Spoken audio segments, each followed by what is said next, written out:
அனைவருக்கும் பாராட்டுகளை ஏற்று ஆசி வழங்க வந்திருக்கக்கூடிய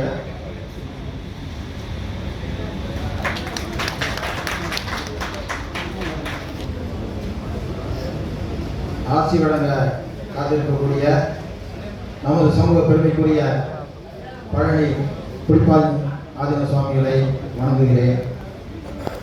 பாராட்டுகளை ஏற்று ஏற்புரை வழங்க இருக்கக்கூடிய முனைவர் பிடிஆர்கே விஜயராம் சார் அவர்களை வணங்குகிறேன். மேடையிலே வீட்டிருக்கக்கூடிய சமூக பெரியோர்கள், நீதி அரசர்கள், மருத்துவர்கள், பேராசிரியர்கள் மற்றும் பல்வேறு சங்க தலைவர், நிர்வாகிகள், உறவின் பெருமக்கள் அனைவரையும் வணங்கி மகிழ்கின்றேன். 2-3 விஷயம். இந்த மடாதிபதி தேர்வுங்கிறது சாதாரண ஒரு காரியம் அல்ல. இந்த ஆதீன அட்வைசர் நான் சீக்கிரம் முடிச்சிடுறேன். டாக்டர் முன்பு மேலே வர வைக்கிறாங்க. டைரக்டர் பார்த்து நேரம் வந்துடாதீங்க மாதிரி இருக்கு. 2 நிமிஷம் தான் இருக்குது. சாதாரண விஷயம் இல்லை.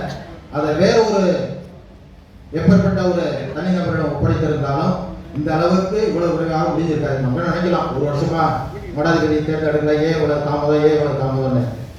நான் இடையில பிடிஆர் சாருடைய திருமதி அங்கேற்கனவே அவர்களெல்லாம் பேசியிருக்கிறேன். அவர்கள் உறங்குவதில்லை, தன்னுடைய பண்ணை வேலைகளை பார்க்கறதில்லை. எல்லா வேலையும் விட்டுட்டு கூட 2 பேர் இருக்காங்க. சேவா குழுமத்தினுடைய தலைவர் ரங்கநாத் சார், பேராசிரியர் அருணகிரி சார், இவங்களெல்லாம் அழைத்துக்கிட்டு அவருக்கு நிறைய முக்கியமான வேலை இருக்கும். இருந்தபோதும் அவர்களோடு இரவு பகலாக தூக்கமின்றி பல மைல் தூரம் ஒவ்வொன்றும் தன்னுடைய சுயநலம் மாறாது நமது சமூகத்திற்காக மிக சிறப்பாக ஒரு மடாதிபதியை தேர்ந்தெடுத்து அதற்காக அல்லும் பகலும் பாராட்டுக்காக இந்த பாராட்டு விழா. விரைவாக நாங்களும் அவர்களை பாராட்டப் போகிறோம். ஒவ்வொரு சங்கமும் அவர்களை பாராட்டலாம். இது இந்த பாராட்டு விழாவோட பக்கத்தினால அவர்களுடைய நாங்கள் கௌரவிச்சுட்டோம். எங்கள் சங்கத்தினுடைய சேவகத்தினுடைய அத்தனை மீடியும் அவங்க சிறப்பு விருந்தினராக கலந்துக்கிறாங்க. அதற்கும் நன்றி. அடுத்தது பழனி நமது சமூகத்தில் 2 மடங்கு டாக்டர் குறிப்பிட்டாங்க. இன்னும் தெரியாத மடங்கு நிறைய இருக்குது.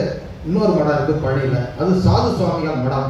இன்னைக்கு சாது சுவாமிகள் மடம் சீர்காழி பக்கத்தில் இருக்கக்கூடிய வாங்கல் அந்த பக்கம்தான் ஆச்சாரபுரம் சாமிகள் அவர்கள். அது ரொம்ப பழமையான மடம். புலிப்பாணி சாமிக்கு அடுத்தது வந்தது தான் அது. ஆச்சாரபுரம் சாமிகள் சாது சுவாமிகள் மடம். இன்னைக்கு எப்போ போனது அன்னதானம் நடந்துட்டு இருக்குது. அங்கே ஒரு விசேஷம் என்ன அப்படின்னு கேட்டிங்கன்னா, நம்ம ஆளுங்கெல்லாம் மறந்துட்டோம், எல்லாத்தையுமே விட்டுருவோம். எல்லாத்தையுமே நம்ம அதை இன்னைக்கு கவுண்டர் பார்மாக்கள் ரொம்ப பெருசாக கொண்டு போயிட்டு இருக்காங்க. நம்ம புலிப்பாணி ஆதீனத்தை நம்ம எல்லாரும் சேர்ந்து பழனிக்கு போக முருகனை தரிசிக்கவோ இல்லையோ புலிப்பாணி ஆசிரமத்துக்கு சென்று தொட்டிச்சியம்மனை வணங்க வேண்டும், புலிப்பாணி ஆசிரமத்தை வணங்க வேண்டும் என்று இந்த நேரத்தில் ஒரு கோரிக்கையாக வைத்துக் கொள்கிறேன். அவசியம் போயிட்டு வாங்க. நம்ம உரிமை விட்டுக் கொடுக்க வேண்டாம். ஒவ்வொரு இடத்துலையுமே நம்ம முதலியார் எல்லா இடத்துலையுமே முன்னுரிமை முதலாக தான் இருக்காங்க. எதை எடுத்தீங்கன்னாலும் சரி, முதலியாருக்கு தான் 7 அறிவு. எல்லாருக்குமே 6 அறிவு இருக்குன்னா முதலியாருக்கு தான் 7 அறிவு.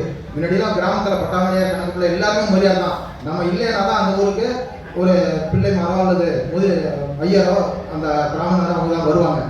இப்போ என்ன ஆச்சு அப்படின்னு கேட்டிங்கன்னா, நம்ம இருந்த வரைக்கும் கணக்குள்ள பட்டாமணியார் கிராமம் முடிச்சு முதலமைச்சர் இருந்த வரைக்கும் நிலங்கள்லாம் யாரும் அபகரிக்கல. சிவன் சித்தம் நினைச்சு நம்ம பாதுகாப்பாக வச்சிருக்கோம். உங்களுக்குலாம் தெரியும், முதலமைச்சர் எம்ஜிஆர் வந்ததுக்கு பிறகு தான் அந்த பட்டாமணியார் கணக்கு எடுத்ததுக்கு பிறகு எல்லா மக்களையும் உள்ள வந்ததுக்கு பிறகு பியோன்னு வந்ததுக்கு பிறகு பார்த்தீங்கன்னா ஆக்கிரமிப்பு பூரா பார்த்தீங்கன்னா எங்கெங்கேயோ போயிடுச்சு. நம்மள்கிட்ட இருந்த வரைக்கும்